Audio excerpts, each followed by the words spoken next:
তখন সঞ্জয় এক গুরুত্বপূর্ণ সাক্ষী হয়ে উঠবে। সঞ্জয় জেলের মধ্যেও যদি বেঁচে থাকে তাহলে সেই সম্ভাবনাটা লুকিয়ে থাকবে। হলো তার পাশাপাশি তারা শুরু করলো লাশের ব্যবসা। বললো আমরা তো ঘনটোকাটুকি চালু করে দিচ্ছি, তোমার আবার সে ডেড বডি কেটেছে কাটাছেড়া করে হাতে করি কি দরকার, আমি তো তোলা দিয়েই তো পাস করে যাবে অ্যানাটমি, তাহলে অ্যানাটমি ডেড বডি কাটতে যাবে কেন, ওগুলো আমি ভিন রাজ্যে বা প্রতিবেশী দেশে চালান করে দিয়ে 2 পয়সা কামাবো। বললো মেডিকেল বর্জ্য যেগুলো তৈরি হচ্ছে, রোগীর ব্যবহার্য সিরিঞ্জ সুচ স্যালাইন, বললো ওগুলো সব ফেলে দেওয়া হচ্ছে, এগুলো একটা সংস্থা নিয়ে যাচ্ছে পরিবেশ বান্ধব উপায়ে ট্রিট করছে, এটা চলতে পারে না, এগুলোকে ধুয়ে মুছে আবার ওয়ার্ডে আউটডোরে ওটিতে চালান করে দাও, তাদের নতুন কেনার যে পয়সাটা সেটার 75-25 ভাগ করতে হবে না, 100% পকেট আসতে হবে। আর এরা বলল যে হচ্ছে যে আমরা যে জাল ওষুধের ব্যবসা ফেলেছি, তাহলে হাসপাতালে আসবে ভালো ভালো ওষুধ খাবে, হচ্ছে রোগী সুস্থ হয়ে যাবে, এই কেমন অনাসৃষ্টি, আমাদের জাল ওষুধগুলো তাহলে কি হবে? বলে জাল ওষুধগুলি সেগুলোই হচ্ছে যে তাতে কি হলো, রোগী ভর্তি হচ্ছে জ্বর নিয়ে, প্যারাসিটামল আমরা আমাদের ডাক্তার বন্ধুরা 1টা 2টো 3টে 4টে অব্দি প্যারাসিটামল দিচ্ছে, রোগীর জ্বর কমছে না, রোগীর বাড়ির লোক এসে ডাক্তারের কলার ধরছে, নার্সের চুলের মুঠি ধরছে, বলছে তোরা চিকিৎসা কিছু করতে পারিস না। ফলে এই জাল ওষুধ, আমরা বলেছিলাম যে এই জাল ওষুধের চক্র সন্দীপ ঘোষ এবং তার সেনাত বাহিনী যা খুলেছে তা শুধু আরজি করে সীমাবদ্ধ নেই, সারা রাজ্যের পশ্চিম হচ্ছে যে সরকারি স্বাস্থ্যক্ষেত্রে, এমনকি খোলা বাজারেও।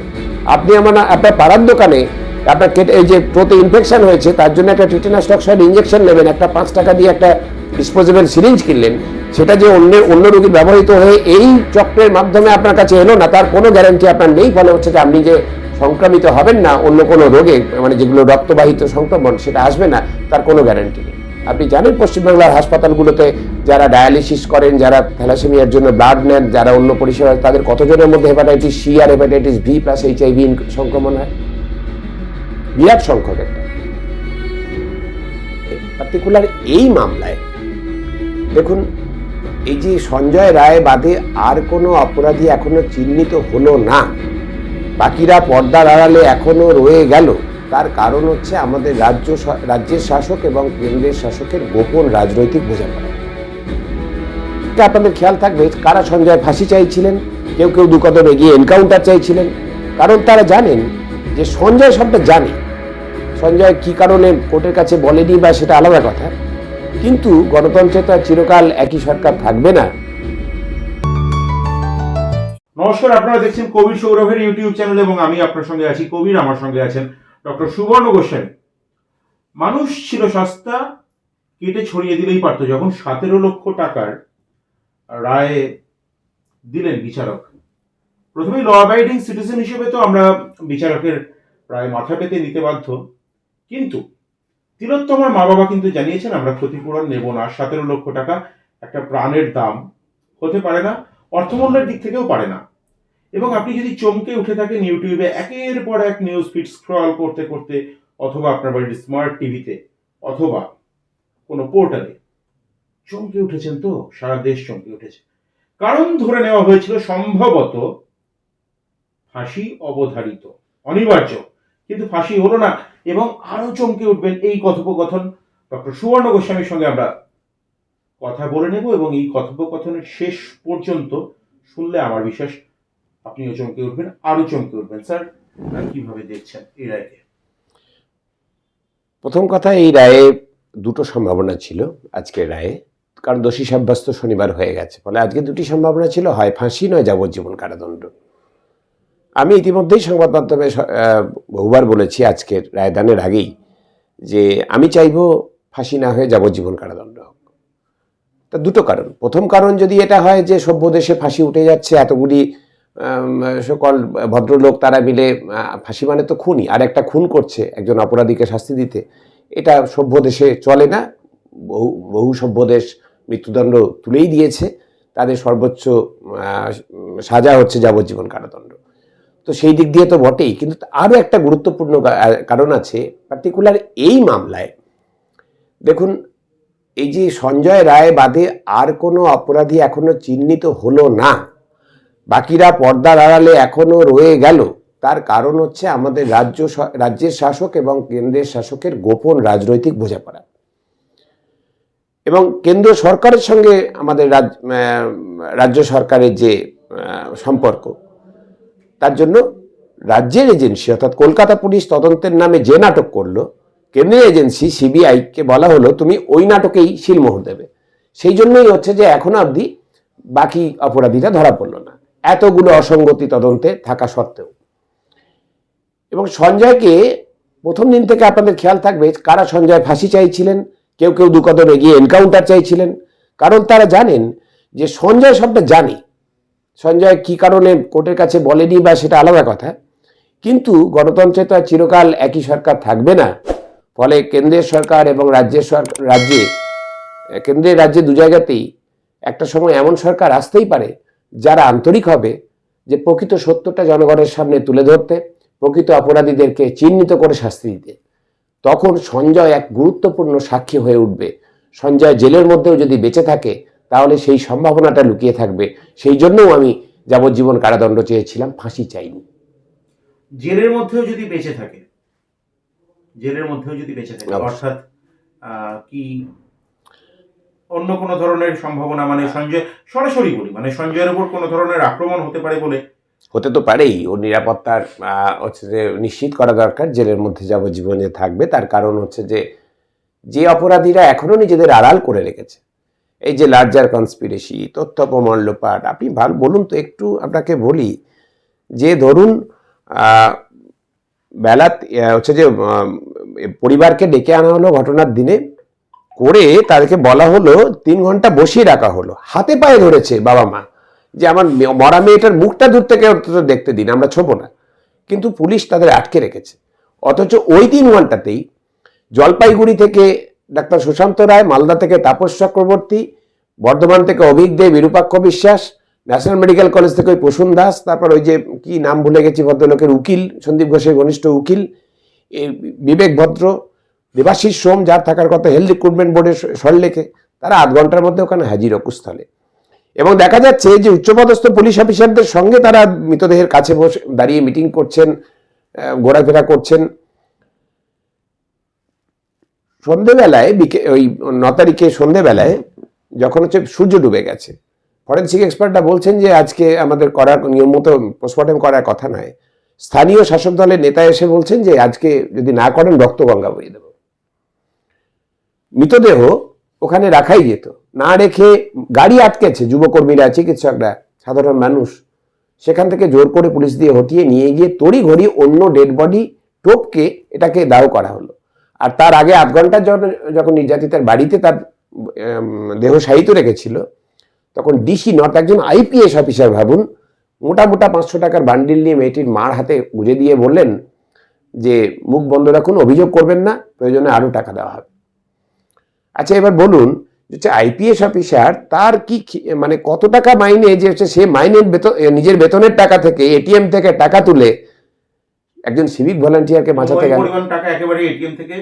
একবারে উঠবেও না, তাহলে কারো খাটের তলায় রাখা ছিল, সেখান থেকে নিয়ে গেছে। তো সিভিক ভলান্টিয়ারের খাটের তলায় তো টাকা পাওয়া যায়নি, আমরা জানি। এই সঞ্জয়ের খাটের তলা থেকে, কার খাটের তলা থেকে ওটা এলো? কাদের?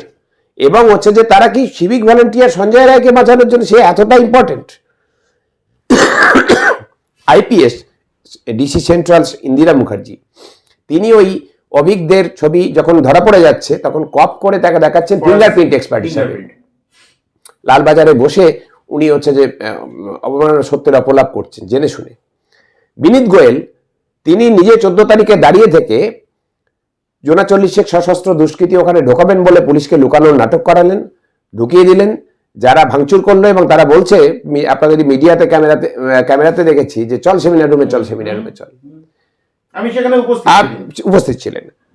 হচ্ছে যেদিন সিবিআই কে দেওয়া হলো সেই দিনই হচ্ছে যে ধরুন আমি যে অফিসে কাজ করি বা যে কোনো হাসপাতালে একটা শৌচাগার তৈরি করব বা রিপেয়ার করব, কতদিন সময় লাগে জানেন? আমি সিদ্ধান্ত যেদিন নেব, একটা নোটশিট তুলবো, অ্যাপ্রুভ হবে, ফাইল অ্যাপ্রুভ হবে, তারপরে ইঞ্জিনিয়ার আসবে, এস্টিমেট করবে, সেই এস্টিমেট ভেটেড হবে, বড় ইঞ্জিনিয়ার কাছে গিয়ে আসবে, তারপর টাকা যাবে, তার অ্যাডমিনিস্ট্রেটিভ অ্যাপ্রুভাল বেরোবে, তার ফাইন্যান্সিয়াল স্যাংশন বেরোবে, তারপরে টেন্ডার হবে। টেন্ডার বা হচ্ছে কম যদি 1 লাখ টাকার মধ্যে হয় তাহলে কোটেশন হবে, সেটা 7 দিন বা 21 দিন সময়। টেন্ডার হলে 21 দিন, কোটেশন হলে 7 দিন। তারপরে সেটা খোলা হবে, একটা কমিটি হবে, তারা সই টই করে খুলবে, দেখবে যে হচ্ছে যে যারা পেয়েছে তারা টেকনিক্যালি কোয়ালিফাই করছে কিনা। টেকনিক্যালি কোয়ালিফাই করলে তাদের ফিনান্সিয়াল বিট খুলবে, তারপরে তার হচ্ছে যে কে লোয়েস্ট রেট দিয়েছে তাকে ওয়ার্ক অর্ডার দেওয়া হবে, হ্যাঁ। তারপরে আসবে সে সাইট আইডেন্টিফিকেশন, এতগুলি করতে। আর যদি আজকে যে কোনো একটা সরকারি হাসপাতালে একটা শৌচাগার মেরামত করতে হয়, তাহলে এতগুলো step, it takes almost 6 months. আর হচ্ছে 6 ঘন্টার মধ্যে একজন আইএএস অফিসার, হেলথ সেক্রেটারি, তিনি নির্দেশ দিলেন এবং তার নির্দেশে ডিএমই তিনিও তাতে শিলচাপ্পা দিলেন করে সন্দীপ ঘোষ কাজে লাগিয়ে দিল, হচ্ছে পিডব্লিউডিকে দিয়ে ওইটা ভেঙে ফেললো ওই সেমিনার রুমের লাগোয়া শৌচাগারটি। শুধু সঞ্জয় রায়কে বাঁচাতে আপনার মনে হয় যে হচ্ছে শুধুমাত্র সঞ্জয় রায়কে বাঁচাতে এতগুলি আইএএস, এতগুলো আইপিএস অফিসার নেমে গেল, এতগুলো এমএলএ হচ্ছে যে এমএলএ এমপি নেমে গেল, এতগুলো পদক্ষেপ না হলো শুধু সঞ্জয় রায়কে বাঁচাতে? সঞ্জয় রায়কে তো কলকাতা পুলিশ ধরেই ছিল, তো তাকে ধরেছিল তো 9 তারিখে ঘটনা ঘটেছে, 10 তারিখে ঘটেছে, নিশ্চয়ই তাকে বাঁচানোর জন্য তারপরে ঘটনাগুলো করেনি। তাহলে কাকে বাঁচানো উদ্দেশ্য? তারা কোথায়? তাদেরকে ধরতে গেলে হচ্ছে যে এই সঞ্জয় রায়ের সাক্ষ্যটা অত্যন্ত জরুরি। এই সিবিআই ধরবে না, তার কারণ এই কেন্দ্রীয় সরকার সেটা চায় না এই রাজ্য সরকারকে কোনোভাবে বিব্রত করতে, বিড়ম্বনায় ফেলতে। এই রাজ্য সরকার করবে না, তার কারণ হচ্ছে এই রাজ্য সরকার অপরাধীদের বন্ধু হচ্ছে যে প্রশাসন চায়। তারা চায় দুর্নীতির বিরুদ্ধে মুখ খুললে তাদেরকে হয়রান করব, কিন্তু দুর্নীতিটা চলুক অবাধে। এবং হচ্ছে যে এই খুন জখম ইত্যাদি যারা করছে তাদের ঘনিষ্ঠ, তারা খুব ভালো করেই জানেন এটা হচ্ছে যে কিছু করতে কেউটে বেরিয়ে যাবে। ফলে যেটা হচ্ছে যে সঞ্জয় রায়ের বেঁচে থাকা দরকার, ভবিষ্যতে সরকার পরিবর্তন হলে তখন সেই সরকার আন্তরিক হলে চাইলে জেরা করে প্রকৃত সত্য বের করবে। একাধিক অসঙ্গতি নিয়ে আপনার সঙ্গে আমার একাধিক ওভারফোন কথা হয়েছে, সামনাসামনি কথা হয়েছে, লক্ষাধিক মানুষ এই কথা শুনেছেন। একাধিক অসঙ্গতির কথা আপনি একাধিকবার তুলে এনেছেন। এটা বোঝার জন্য তো আমাদের, আমি বারবার করে বলি, খুব রকেট সায়েন্স বোঝার প্রয়োজন হয় না, আপনার মতো একজন ডক্টর হতে হয় না, খুব সাধারণ ক্লাস 6 এর বাচ্চা বুঝতে পারে। কালকে একজন আইনজীবীর সঙ্গে আমার কথা হচ্ছিল যে টোটাল জুডিশিয়াল সিস্টেমটা একটা বেসিক পরিবর্তন দরকার। আপনার টেক কি এই বিষয়ে, কিভাবে অ্যাড্রেস করবেন? জুডিশিয়াল সিস্টেমে রিফর্মস দরকার, সেটা অন্য নানা কারণ।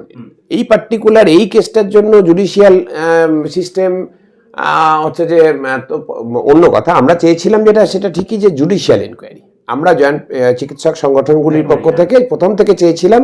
এবং যদি দেখেন অভয়ার পরিবারও যে আবেদন করেছিলেন হাইকোর্টে, সেখানে সিবিআই ইনকোয়ারি তারা চাননি, তারাও চেয়েছিলেন একজন সিটিং জাজের আন্ডারে ইন্ডিপেন্ডেন্ট একটা ইনভেস্টিগেশন, কিন্তু সেটা হয়নি। যাই হোক, যে হাইকোর্ট সিবিআই দিয়েছে ইত্যাদি।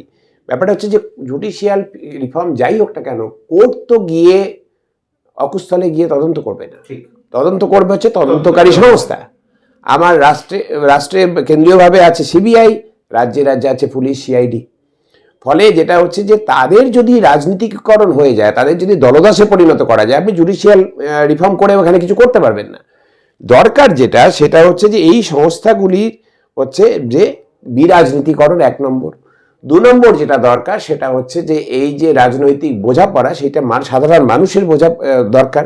যে আজকে ধরুন এই যে অভয়া খুন হলো, অভয়ার পরিবার কোনো রাজনৈতিক দলের সমর্থক ছিলেন না, রাজনৈতিকভাবে সক্রিয় ছিলেন না কোনোদিনই না। বা হচ্ছে যে স্যালাইনের জন্য মামনি রুইদাস মারা গেলেন, মামনি রুইদাসের পরিবারও কোনো হচ্ছে যে বাম ডান মধ্য হচ্ছে যে ওই জোড়াফুল, পদ্মফুল, কাস্তে হাতুড়ি, হাত কিছুই ছিলেন না। সাধারণ মানুষ নাগরিক, কিন্তু তাদের প্রাণ যাচ্ছে হচ্ছে রাজনীতির জন্য। রাজনীতির নামে কিছু মানুষ দুর্নীতি করছে, রাজনীতির জন্য কিছু মানুষ অপরাধীদের পুষছে, হচ্ছে প্রাণ যাচ্ছে সাধারণ মানুষের। ফলে বাকি সাধারণ মানুষ যখন একাত্মবোধ করবেন যে হচ্ছে যে এই বিচার পেতে গেলে যারা বিচার হতে দিচ্ছে না তাদেরকে ক্ষমতায় রাখা যাবে না, তখনই হচ্ছে যে সমাজে একটা পরিবর্তন আসে। তারা চায় যে যদি সাধারণ মানুষ সবাই যদি নিজের কথা ভেবে ওদের জায়গায়, মামনি রুইদাসের জায়গায়, অভয়ের জায়গায় নিজেকে রাখতে পারে, তাহলে বুঝবে যে আমরাও এটা শিকার হতে পারি যে কোনো দিন। ফলে আমরা যদি চুপ করে থাকি, আমাদের নীরবতা কোনো সমাধান নয়, আমার নীরবতা আমার নিরাপত্তা দেবে না, বরং হচ্ছে আমার সরব প্রতিবাদ, সেটাই হচ্ছে আমার নিরাপত্তা নিশ্চিত করতে পারে। খুব গুরুত্বপূর্ণ কথা, স্যালাইন প্রসঙ্গ এখানে এলো। অনেকে সাসপেন্ডেড হয়েছেন, আমি সেই বিষয়ে এখন যাচ্ছি না, পরে কোনো পর্বে নিশ্চয়ই কথা বলবো। খুব তাৎপর্যপূর্ণভাবে তিলোত্তমার বাবা দাবি করেছেন যে মেয়ে তাকে বলেছেন, ডক্টর তাকে বলেছিলেন যে বাবা ওরা কিন্তু ওই ইনজেকশনটাই দিল, কোট আনকোট। এবং একজন খুব দরিদ্র পরিবারের পেশেন্ট, আপনাদের জানার জন্য বলি, তার সারা শরীরে র্যাশ বেরিয়ে গিয়েছিল এবং পুড়ে যাওয়ার মতো যন্ত্রণা অনুভব করে সেই রোগী মারা গিয়েছেন এবং এতে অত্যন্ত ব্যথিত হয়েছিলেন তিলোত্তমা। এই কথা আমি বলছি না, ডক্টর গোস্বামী বলছেন না, বলছেন অন এয়ার তিলোত্তমার বাবা।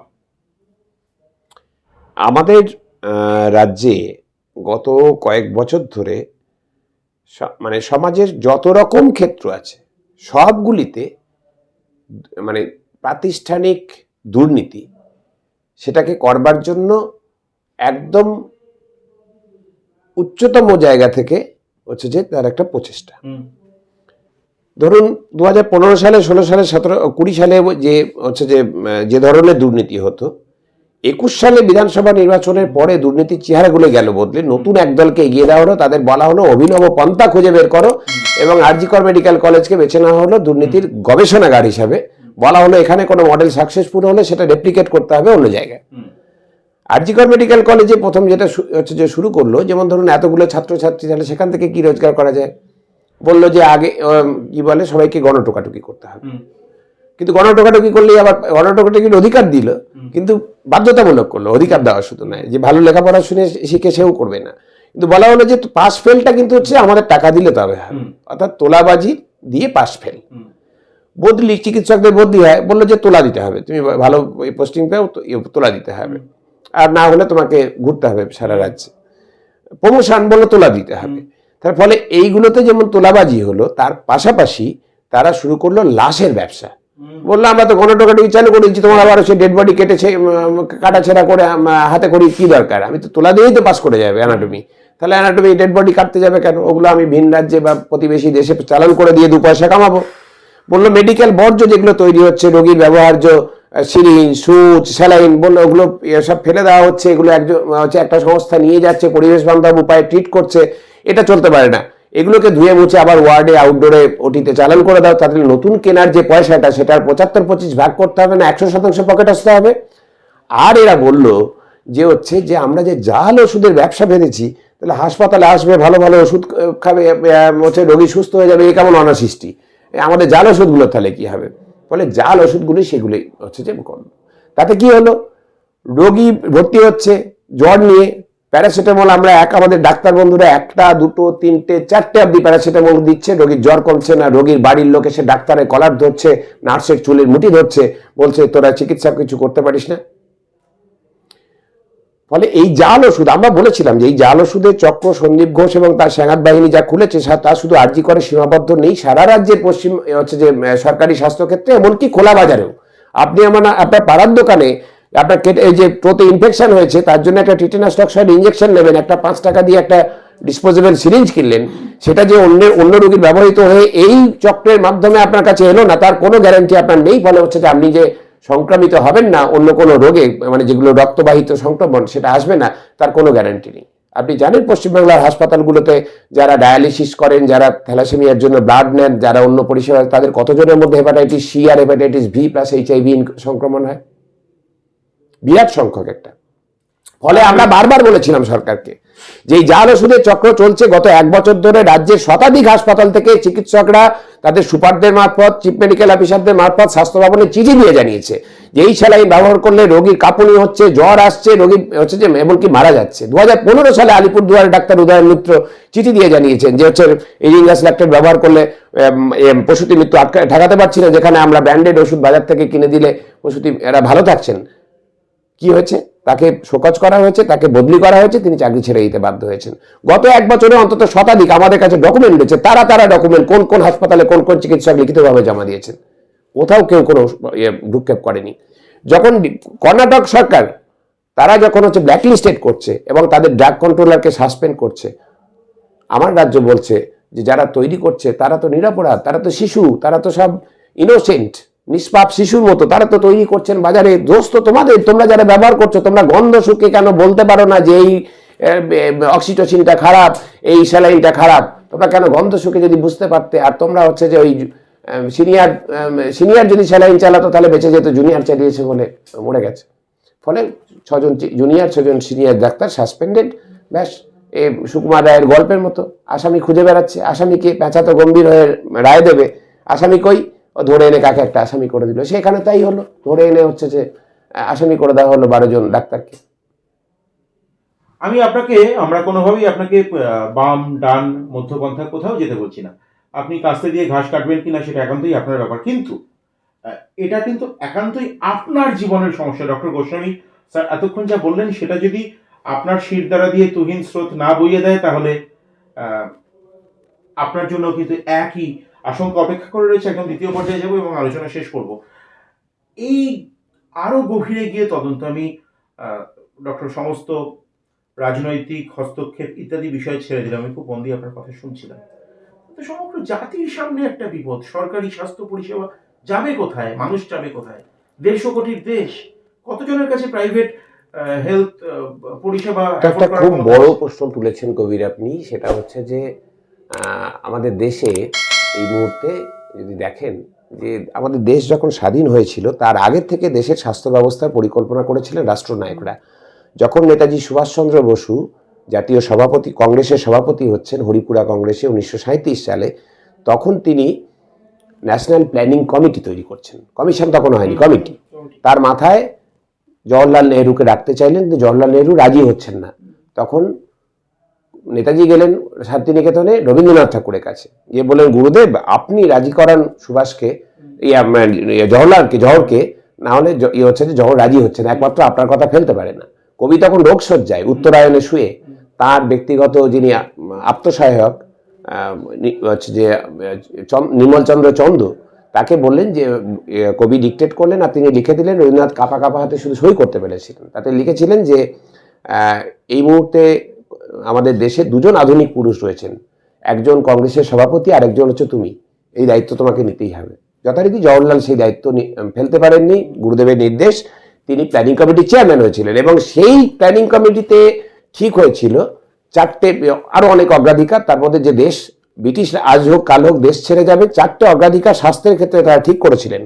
কি না হচ্ছে, দেশের মানুষের গড় আয়ু বাড়াতে হবে, মহামারী নিয়ন্ত্রণ করতে হবে, দেশের সব মানুষের রোগ প্রতিরোধের এবং চিকিৎসার দায়িত্ব রাষ্ট্র নেবে, এবং 4 নম্বর হচ্ছে পার ক্যাপিটা মানে মাথা পিছু ক্যালোরি গ্রহণ সেটাকে নিশ্চিত করবে, পুষ্টি। এবং দেশ যখন স্বাধীন হলো তখনও কিন্তু পঞ্চবার্ষিকী পরিকল্পনায়, প্রতিটা পঞ্চবার্ষিকী পরিকল্পনায় সারা দেশে রাষ্ট্রীয় উদ্যোগে আমাদের একটা স্বাস্থ্য পরিকাঠামো হয়েছিল। এখন এই যে 1983 সালে ইন্দিরা গান্ধী যখন প্রথম জাতীয় স্বাস্থ্য নীতি নেন তখনও এইটা বজায় ছিল।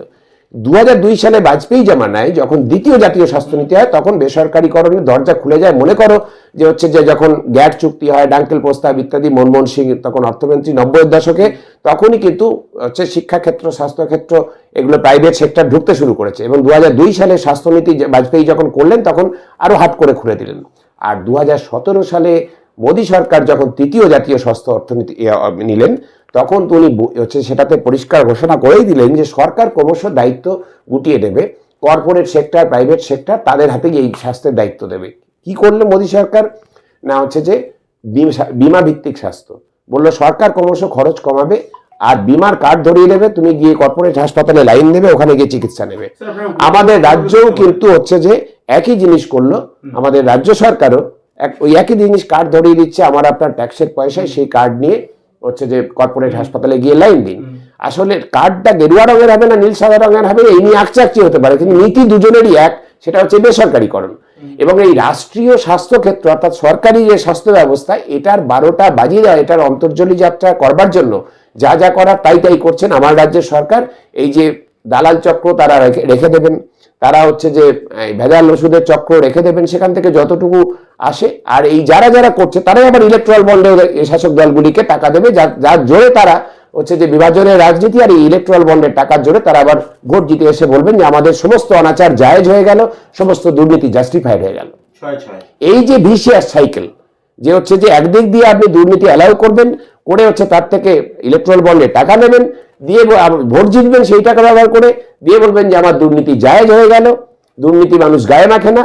এবং হচ্ছে যে আপনি ওই মানুষেরই আবার যে স্বাস্থ্যের ন্যূনতম অধিকার সেটাকে খর্ব করবেন, আপনি তাদেরকে, তারা যাতে হাসপাতালে আসতে ভয় পায়, তারা যাতে সরকারি হাসপাতালে না আসে, তারা যাতে সবাই আপনার দেওয়া কার্ডটা নিয়ে কর্পোরেট হাসপাতালের মুনাফা বাড়ানোর জন্য লাইন দেয়, সেইটা আপনি করবেন। এই পুরোটা হচ্ছে একটা চক্র, এটা হচ্ছে নীতি, রাইটিস্ট নীতি। এই রাইটিস্ট পলিসি যেসব দেশগুলোতে গেছে কয়েক বছর পরে দেখা গেছে যে সেগুলো মুখ থুবড়ে পড়েছে। আমাদের এখানেও সেই সময়ের অপেক্ষা করতে হবে। একদম শেষ প্রশ্ন, আপনি অত্যন্ত ব্যস্ত আছেন স্যার, আমার একদম শেষ প্রশ্ন। জাস্টিসের দুটো পারসেপশন হতে পারে, একটা হচ্ছে জুডিশিয়াল জাস্টিস, যেটার একটা ফেট কিন্তু আজকে দেখা গেল, সেটাকে আপনারা জাস্টিস বলে ভাবছেন কিনা সেটা তো আপনারাই ঠিক করবেন, এবং পলিটিক্যাল বা সোশ্যাল জাস্টিস, সেই জায়গায় দাঁড়িয়ে থেকে সোশ্যাল বা পলিটিক্যাল জাস্টিস বলতে আমরা যদি সাধারণ মানুষের মানে আপনাদের নেতৃত্বে বা স্বতঃস্ফূর্তভাবেও যে অভাবনীয় জনবিস্ফোরণ ঘটেছিল রাস্তায় 14ই আগস্ট এবং তার পরবর্তী সময়, আগামী দিনে কি তার কোনো আমরা রিপিটেশন দেখতে পাবো? মানুষ পথে নামবেন? দেখুন, 14ই আগস্ট বলুন, আমরা যারা 9ই আগস্ট থেকে পথে আছি, এবং হচ্ছে যে শুধু চিকিৎসকদের আন্দোলনে তো এটা সীমাবদ্ধ ছিল না, এটা সমাজের সব স্তরের মানুষের একটা গণ আন্দোলন, যা স্বাধীনতার পরে তো বটেই, স্বাধীনতার আগে শেষ কবে দেখা গেছে বাংলায় সেটা বলতে পারবেন, অভূতপূর্ব। এবং সারা বিশ্ব আলোড়িত হয়েছে, পশ্চিমবঙ্গের সীমানা ছাড়িয়ে সারা দেশ এবং দেশের গণ্ডি ছাড়িয়ে সারা বিশ্ব এটাতে আলোড়িত হয়েছে। কিন্তু হচ্ছে যে একদম উত্তরবঙ্গের চা বাগানের শ্রমিক থেকে শুরু করে বর্ধমানে কৃষক রমণী, সুন্দরবনের দিনমজুর, কলকাতার রিক্সাওয়ালা, যৌনকর্মী, আইটি কর্মী, শিক্ষক, অধ্যাপক, ডাক্তার সবাই নেমেছেন পথে। কিন্তু কেন নামলো, এইটা হচ্ছে কথা, যে শুধু কি ওই অভয় পরিবারের জন্য? এইরকম খুন দর্শনের ঘটনা তো আরো ঘটছে, যে দর্শন করে খুন করা প্রতি 9 মিনিটে একটা করে ঘটে। এই যে মুখ্যমন্ত্রী প্রধানমন্ত্রীকে চিঠি লিখেছেন, সত্যিই তো, কিন্তু অন্যগুলোতে নামে না। এটাতে কেন নেমেছে? তার কারণ হচ্ছে এই 9ই আগস্টের ঘটনা হচ্ছে বিরলের চেয়ে বিরলতম 2-3-4টে কারণে নয়, অনেকগুলি কারণ আছে। তার মধ্যে একটা সবচেয়ে বড় কারণ হচ্ছে যে কর্মক্ষেত্রের নিরাপত্তা, যেটা হচ্ছে রাষ্ট্রের দায়িত্ব। বেসরকারি ক্ষেত্র হলে মালিকের দায়িত্ব, আর সরকারি ক্ষেত্র হলে সরকারের দায়িত্ব, যে তার কর্মরত অবস্থায় তার কর্মচারী বা শ্রমিককে নিরাপত্তা দিতে হবে। এটা কেউ এমনি দেয়নি, আকাশ থেকে পড়েনি। শ্রমিক শ্রেণী দীর্ঘদিন ধরে সারা বিশ্বে আন্দোলন করে এটা অর্জন করেছে। এইটা এই সরকার রাখতে পারলো না। সারা পৃথিবীতে কোথাও কোনো এরকম দ্বিতীয় দৃষ্টান্ত নেই যেখানে কর্মরত চিকিৎসক তারই হাসপাতালে ধর্ষিতা হচ্ছেন, খুন হচ্ছেন। দ্বিতীয়ত, এটা প্রাথমিকভাবে খুন। আমি প্রথম দিন থেকে আমরা বলে আসছি যে প্রাথমিকভাবে এটা খুন, ধর্ষণটা হচ্ছে এখানে সেকেন্ডারি, মহিলা বলে উপরি। কেন খুন না, হচ্ছে যে প্রাতিষ্ঠানিক দুর্নীতির শিকার হয়ে। আমরা প্রথম দিন থেকে বলেছিলাম আমার রাজ্যে যে রাজনৈতিক মদতে এবং প্রশাসনিক প্রশ্রয়ে পুষ্ট অপরাধী চক্র, তাদের দুর্নীতির শিকার হলো মেয়েটি। 3 নম্বর যেটা হচ্ছে যে রাজ্যের আমরা সাধারণ শিক্ষা ব্যবস্থার কথা জানি, যে আমার রাজ্যের প্রাক্তন শিক্ষামন্ত্রী যিনি এখন জেলে রয়েছেন, তিনি যখন দৈনিক 8,000 টাকার ফল খান, তখন আমার মিড ডে মিলে বরাদ্দ দৈনিক ছোট ছোট শিশুদের জন্য দৈনিক 8 টাকাও নয়। রাজ্যের 8,000 স্কুল বন্ধ হয়ে যাচ্ছে, সেটা সবাই জানতেন। সাদা খাতা জমা দিয়ে হচ্ছে যে অযোগ্য শিক্ষকরা তারা টিচার হচ্ছেন। কিন্তু মেডিকেল শিক্ষার যে অবস্থা, যে গণটোকাটুকি বা তোলা না দিলে যে ডাক্তার হয় না, এবং তোলাবাজি দিয়ে পাশ করা ডাক্তার যে আমার আপনার ওনার প্রত্যেকের জন্য বিপদ। আপনি চিনতেই পারবেন না, জানতেই পারবেন না যে কে গণটোকাটুকি করে হচ্ছে যে তৃণমূলকে তোলা দিয়ে পাশ করেছে, আপনি জানতেই পারবেন না। আপনি নিজের বা প্রিয়জনের চিকিৎসার ভার তার হাতে তুলে দেবেন।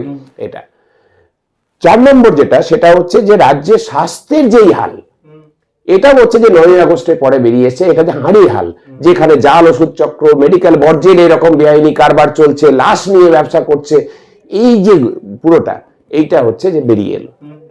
5 নম্বর যেটা বেরিয়ে এলো, সেটা হচ্ছে যে নারী নিগ্রহ, তার প্রতি সরকারের কি দৃষ্টিভঙ্গি, মানে একটা তার তো দর্শন, তার ফিলোসফিটা কি শাসক দলের। দেখলেন যে হচ্ছে যে প্রথম কথা যে ভিকটিম ব্লেমিং, যেটা এখানেও কিন্তু সন্দীপ ঘোষ বলেছে রাত্রি অত রাতে কেন সেমিনার রুমে গেছিল, যেটা এর আগে পার্ক স্ট্রিটের ঘটনা, সাজানো ঘটনা, কখনো ছোট ঘটনা, কখনো বলা হয়েছে লাভ অ্যাফেয়ার, কখনো বলা হয়েছে যে মেয়েটি প্রেগনেন্ট ছিল, সবসময় ভিকটিম ব্লেমিং। এক্ষেত্রেও তাই করা হয়েছে।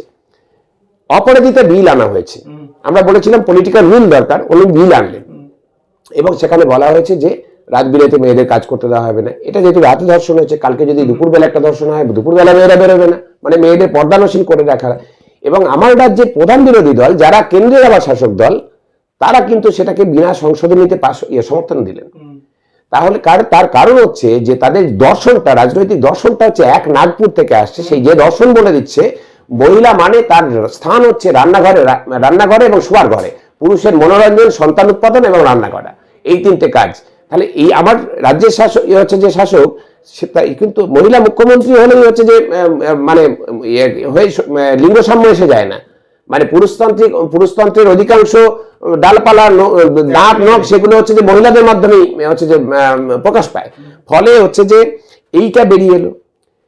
আরো অনেকগুলি বেরিয়ে এলো, যে থ্রেট কালচার, যে হুমকি সংস্কৃতি, যে ভয়ের রাজনীতি, সেটা যে মেডিকেল হচ্ছে কলেজগুলোর ক্যাম্পাসে শুধুমাত্র ছাত্রদের পাশ করতে গেলে, শিক্ষকদের বদলি নিতে গেলে বা প্রমোশন পেতে গেলে সেইখানেই যে শুধুমাত্র বদলি হচ্ছে মানে এই হুমকি সংস্কৃতি, ভয়ের রাজনীতি কাজ করছে, তা নয়। এটা যে রাজ্যের প্রতিটা মানুষ তার বাসস্থানে, কর্মস্থলে, ব্যবসা বাণিজ্যের জায়গায়, রাস্তাঘাটে, চায়ের দোকানে, সর্বত্র হচ্ছে মানুষ এটাকে প্রতিদিন মোকাবিলা করছে, যে ভয়ের রাজনীতি, যে একটা হুমকির সংস্কৃতি সে রিলেট করছে, সেই জন্যই সেই রাস্তাতে 14 তারিখে রাত্রে না পথে নেমেছে, তারপর আগে পরে পথে নেমেছে। সেই জন্যই 2 জন ডাক্তারকে যদি লালবাজার সমন কাটাচ্ছে, 10,000 ডাক্তার হেঁটে যাচ্ছে। সেই জন্যই 9 জন প্রতিবাদীকে কলকাতার রাস্তায় উই ওয়ান্ট জাস্টিস বলার জন্য গ্রেপ্তার করলে পরের দিন 1.5 লক্ষ মানুষ দোয়ে কার্নিভাল করছে।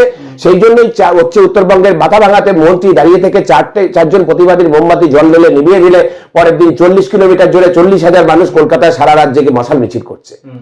এই প্রতিবাদীদের এই মেজাজ মেনে নেব না, অবাধ্যতার ঢেউ। কারণ হচ্ছে দেওয়ালে পিঠ থেকে গেছে মানুষ। আমরা তো রবীন্দ্রনাথের দেশের মানুষ, যে রবীন্দ্রনাথ লিখে গেছেন যে যার ভয়ে ভীত তুমি সে অন্যায় ভীরু তোমার চেয়ে, যখনই জাগিবে তুমি তখনই সে পলাইবে ধে। ফলে হচ্ছে লোকে এই যে ভয় ভেঙে সাহস করে বেরিয়ে এসছে, এটাই হচ্ছে সবচেয়ে বড় সম্পদ এবং এটাই চালিকা শক্তি। এই সাহসটা, এই সাহসী মানুষই একদিন সুবিচার ছিনিয়ে আনবে।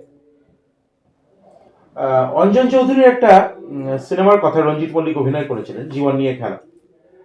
কথাটা কেন বলছি, আমরা নাকশিট করি সাধারণত, আমরা কমার্শিয়াল এবং সেই সময় আর্লি 90s কি লেট 80s এর বাংলা ছবি দেখলে আমরা একটু নাকশিট করি, কিন্তু রঞ্জিত মল্লিকের সেই কাল্ট চরিত্র, সেই বাসি ওষুধ, পুরনো ওষুধ, এক্সপায়ার করে যাওয়া সমস্ত ওষুধ, সেই সমস্ত ছুঁড়ে ছুঁড়ে ফেলা এবং গ্রামের চিকিৎসা পরিকাঠামো, আপনারা কিন্তু প্রত্যেকে আমরা প্রত্যেকে ইনক্লুডিং মাইসেলফ, আমরা কিন্তু প্রত্যেকে এর শিকার হতে পারি। অর্থাৎ আমরা কিন্তু এখানে কোনো মিডিয়া ট্রায়াল করতে বসিনি।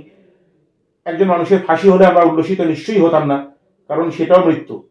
এবং আমরা মনে প্রাণে চাই, আমাদের মাথা কিন্তু কোথাও বিক্রি করা নেই। আমরা মনে প্রাণে সাধারণ মানুষ হিসেবে এবং একজন ইন্ডিপেন্ডেন্ট জার্নালিস্ট হিসেবে যে অন্ধকারগুলো, যে ল্যাকিউনাগুলো তৈরি হয়েছে, সেখানে আলো ফেলা আমাদের কাজ। এবং স্যারের এই বক্তব্য, এই কথোপকথন আশা করি আপনাকে সচেতন হতে আরো সাহায্য করবে। এবং জাস্টিস বিষয়টা কিন্তু শুধুমাত্র আর তিলোত্তমা বা তার পরিবারের মধ্যেই আবদ্ধ না, এটার একটা বৃহত্তর সামাজিক অনুষঙ্গ থেকে যাচ্ছে। আমরা কিন্তু জাস্টিস পাওয়ার জন্য শেষ পর্যন্ত পথে থাকব। পথের কথা পথই জানে, মনের কথায় মত্ত। মানুষ ছিল সস্তা, কেটে ছড়িয়ে দিলে পারত, আর কেটে ছড়িয়ে দিতে দেব না। এবং এরকম আরো এক্সক্লুসিভ আপডেটসের জন্য আপনার যোগ থাক কবির সৌরভের ইউটিউব চ্যানেলে।